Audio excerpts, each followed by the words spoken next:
Yo, what's going on, guys? It's Houston Sports Talk back another video today, and today the Houston Texans lose to the Green Bay Packers 22-24. Frustrating loss for the Texans. I'm upset that the Texans lost. I'm not going to freak out though. It's one loss. There have been a couple bad losses this year, and both to two really good teams. The Packers, one of them, 5-2 now. They've been terrific.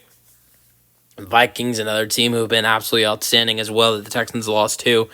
And I'm not going to lie, because I don't lie. I don't lie to myself. I don't lie to my viewers. I didn't expect the Texans to win this game. I didn't. And that's why I painfully picked the Packers to win.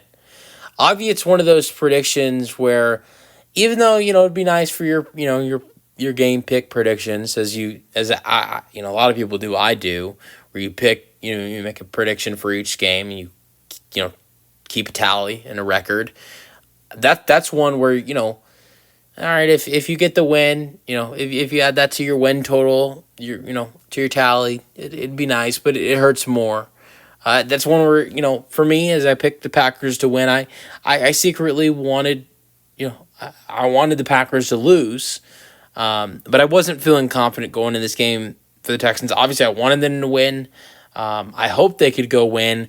And honestly, I feel like I'm maybe was being a little bit more confident than some other Texans fans, because I saw a lot of Texans fans on social media saying we're going to get our butts kicked. I never thought the Texans would go into this game and get their butts kicked. I thought no matter what happened, whether the Texans win in this game and lost, it was going to be a close game. Down to one of the last, down the last possession, down to the last 2 minutes. And I thought if the Texans won this game and were able to win this game, it'd be down last play, last 2 minutes, last possession, something like that.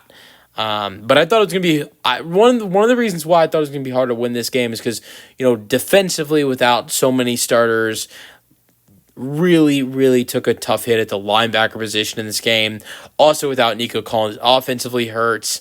Going up against a good defense with a good secondary, when you're facing guys like Xavier McKinney and Jerry Alexander having a tough, having really good seasons. Without Nico Collins, that hurts. I think with Nico Collins, it's a different story in this football game, but without him, it's different as well. Different for the Texans to go out there and lose this one. So I thought the starters offensively and defensively was going to play a big toll, and I thought the Packers being a great team at home was also going to play a toll in this game. But still, it's still good. It's still a good win for the Texans. Sorry, not a good win. For me, it's still a good performance. Obviously, I didn't win. That was I misspoke there. It wasn't a win for the Texans, but it was still a good performance, if you ask me. I think the only way I would have seen this as a bad game for the Texans if they came into this game, and came into it and got your butts kicked. And then when you get your butts kicked, you take a negative, it's a little bit negative going into the next week. But no, that wasn't the case. Texans in this game were close. They were there with this good Packers team. So there's no reason why they should lose any confidence at all. I mean, sure, they take a L after being on a big winning streak, but being on a 3-game winning streak, but they didn't get crushed. So, I think the Minnesota loss, when the Texans lost in Minnesota, I think that might have. I think personally, that took some confidence away from this team, because they got their butts kicked. Mentally, they got beat in every aspect of the game. Every aspect of the game. They got crushed 34-7. That game was terrible. It wasn't like that. I mean, Texans struggled offensively in the pass game and the last drive. There were some really bad struggles defensively, letting the Packers get into field goal range. But this wasn't that bad of a game where I think that it hurts the Texans' confidence going into next week. Now, going into next week against the Colts, I think it's very important. Very important. I'm going to this game, number one. That's one of the reasons why it's important. But to me, this gives me flashbacks of last season's Week 12 matchup against the Jacksonville Jaguars. Remember how important that second matchup against remember how important that second matchup between the two best teams in the AFC South was. And it's a little bit different than last year. Number one, two different teams. Last year was the Texans and the Jags. This year it's the Texans and the Colts. Also, last year when the Texans and Jags played, it was Week 12. This is a Week 8 matchup. This is a little bit earlier, but still important because the Texans lose next week against the Indianapolis Colts. If they take an L to the Colts become 5-3. Texans become 5-3. That means they'd have the same record. Who wins the tiebreaker if the Colts win the game on Sunday? The Colts. So it'd be a very similar situation if the Texans lose on Sunday at home to another AFC South team, because then the Texans and Colts would have the same record, but the Colts would have the tiebreaker in any scenario where the two teams finish with the same record at the end of the season. So that's why this game is so important for the Houston Texans on Sunday to go out there and get a win against the Colts. Not only make sure the Colts fall farther behind from the division than the Texans, but also to make sure you win the season series and the Colts can't hold that tiebreaker over you. So that's why it's a huge game. And also, the other fact being that after the Colts game, the Texans have 3 games in a row against the Jets, the Patriots, and the Cowboys. So, all on the primetime stage with Monday Night Football against the Cowboys, Sunday Night Football against the Lions, and Thursday Night Football against the Jets. All on the primetime stage for CJ Stroud and the Texans after that Colts game. The Colts game is big for the Texans on Sunday. But the Texans are 3-0 at home so far this season. Let's see if they can keep that streak going. This game was tough. CJ Stroud was bad. 86 passing yards. It reminded me of the New York Jets game.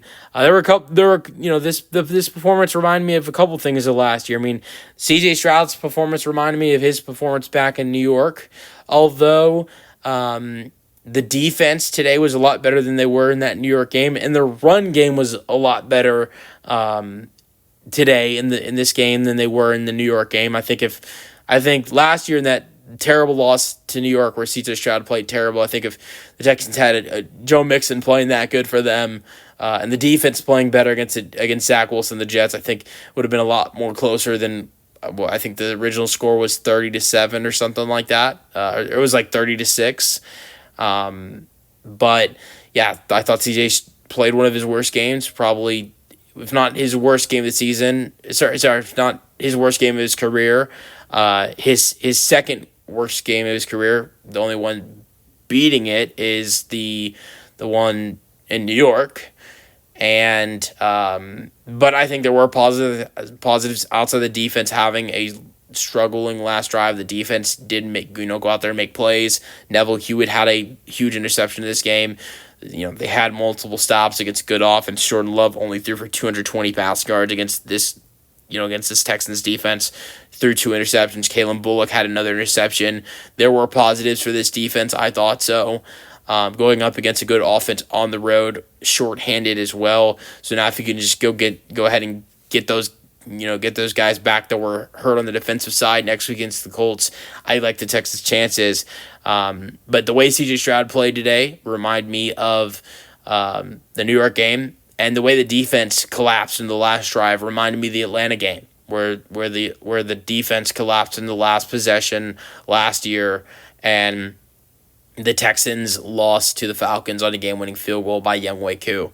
And it was very similar to Brandon McManus here. But this was a tough game. Joe Mixon was spectacular. The defense stepped up at times with Neville Hewitt and, Kalen Bullock picking up interceptions. But the defense also had their bad moments. 3 touchdowns for the Packers and Jordan Love. Sure, they did have 2 interceptions as well. And then they had the last drive where they get 44 yards and then set up Brandon McManus for a 45-yard kick. There are positives and there are negatives in this game for the Texans. You can find some good positives like Joe Mixon and, the defense getting a couple interceptions and making some nice plays here and there. You can also make the excuse of the injuries, but I think you're going to still find more negatives than positives. But the Texans need to change that going into next week back at NRG after 2 road games against the Colts. So, after 2 road games these last 2 weeks, the Packers this week, and then, last week the Texans face the Patriots. So after 2 road games, now back at RNG against the Colts, they need to fix those mistakes. And C.J. Stroud needs to be better. 192 against the Patriots, through 86 against the Packers. He needs to be better. Let me know your thoughts on the Texans losing to the Packers 24-22 in the comment section, and peace out.